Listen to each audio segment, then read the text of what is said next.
May 18th,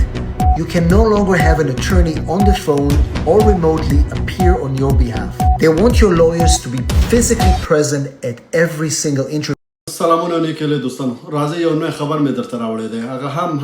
هغه خلک چې کیسونه لري او وکیلان لري د می 18 د 2024 کال نو وروسته تاسو نشئ کولای چې خپل وکیلان په آنلاین توګه یعنی د ټلیفون له لارې او یا د ویډیو کال له لارې خپل انټرویوګانو کې ولرئ ځکه نشئ کولای مخکې تاسو کولای شو چې هغه کیسایوي او کیسایلم هم داسې نور کیسونه وکیلان کولای شول چې ټلیفون له لارې او د ویډیو کال له لارې هغه که په هر ایالت کې اوسېده تا دپاره هغې کولای شو چې آنلاین په جریان د انټرویو کې چې کله تاسو انټرویو درلوده هغه به تا سره په ټلیفون کې آنلاین یعنی هلته هغه کوم کس چې تا سره انټرویو اخیسته همغه سره همغه ټلیفون کې به آنلاین یا به ویډیو کال درلوده او یا به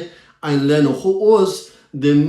ډي ایچ اس د امریکا د کډوالو د یو اس سی اس چې دی د پالیسۍ کې تغییرات راوسته او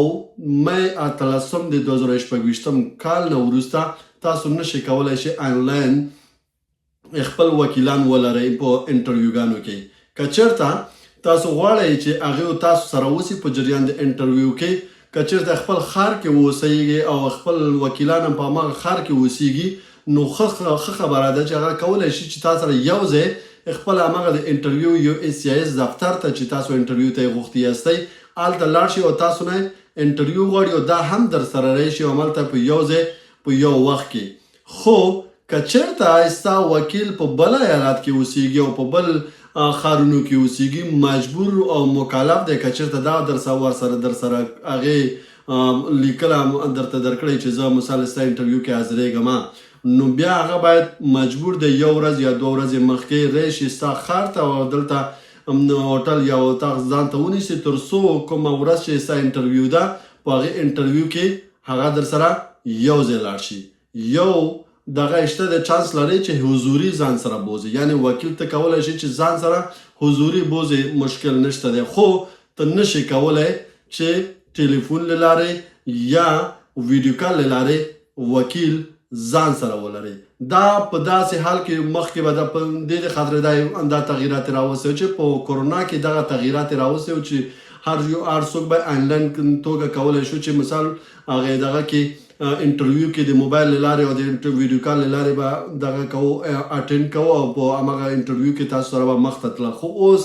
دغه بیرته خپله پخواني حالت ته یا عادي حالت ته راوسته چې هر وکیل ضرورت لري که چېرته هغه غواړي چې خپل کلاینټ سره یو ځای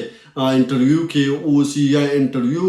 مخته او انټرویو کې یو ځای ورسره اوسي چې کوم سوالونه ورنه کېږي یا کوم سوالونو باندې چې تاسو غلطیږي هغه کولی شي چې هغې کې رڼا ورته واچوي رڼا درته واچوي هغې ته ځواب ورته ورکړي دا ښه خبر دی خو اوس هغه باید ته حضوري ځان سره ولرئ نو کوشش وکړئ دوستانو هر هغه څوک چې کیسونه لري هغه که اسایلم دی که دا فعلا د خاطره چې دلته ما ولیده نو اسایلم کیس یې ښودلی دی د نورو دپاره زه فعلا ډیټیلز نه لرم یا د ټولو کیسونو دپاره به همدغسې شاید تاسو دپاره ورقې هم راشي خپل کورونو ته تاسو ته د یو اس سی اس لخوا نه دا رسمي اعلانیږي هم خو هغې کې به ټول ډیټیلز بیا یي فعلا د خاطره ده دغسې معلومات ما وکړه او هغې نه وروسته ما غوښته چې تاسو دپاره شریک کړم که چېرته تاسو کیسونه لرئ نو اوس نه او سر وخت دی چې انټرویوګانې تاسو ته نه دي راغلی دي انټرویو لا تر اوسه پورې تاسو ته ورقې کوم چې شی نه دی راغلی چې ته فلاني ورځ باندې ته انټرویو لرئ نو دغه ښه فرصت دی چې خپل وکیل سره باید وغږېږي ورته وایي چې دغسې حالات دغسې پالیسي تغییر کړی دی آیا ته څه کوې آیا زما سره یو ځای انټرویو ته ځې او که نه حتی که چېرته وویل چې ولا کرا داسې دی او هغسې دی هغه کرا دی هغې هم په ځان ومنئ خو ځان سره په انټرویو کې باید وکیل ځان سره ولري ځکه دا ډېر د سره کومک کوي بعضې سوالونو باندې یا بعضې نور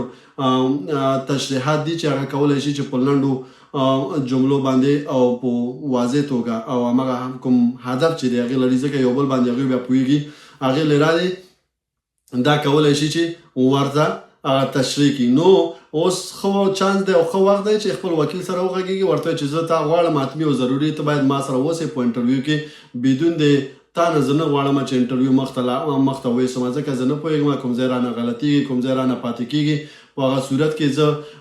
کېدای شي چې زما کیس بیا خراب شي نو په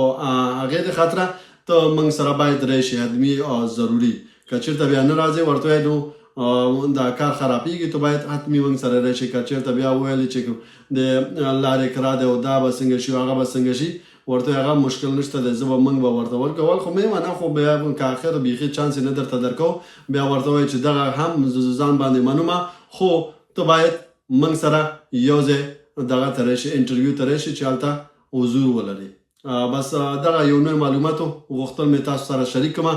او کولی شي چې ویډیوګانو د نورو دوستانو سره شریک کړي هر هغه څوک چې کیسونه لري نو دغه ویډیو ورسره شریک کړي تر څو دغه نوی خبر څخه خبر اوسي بس الله مو ژوندي لره ژوندي اوسئ تاسو ته ښه ژوند ښې چارې او په کیسونو کې مو کامیابي غواړم بس ټول افغانان د کامیاب او سرلوړي اوسي بس ستاسو ورور صدام حسین افغان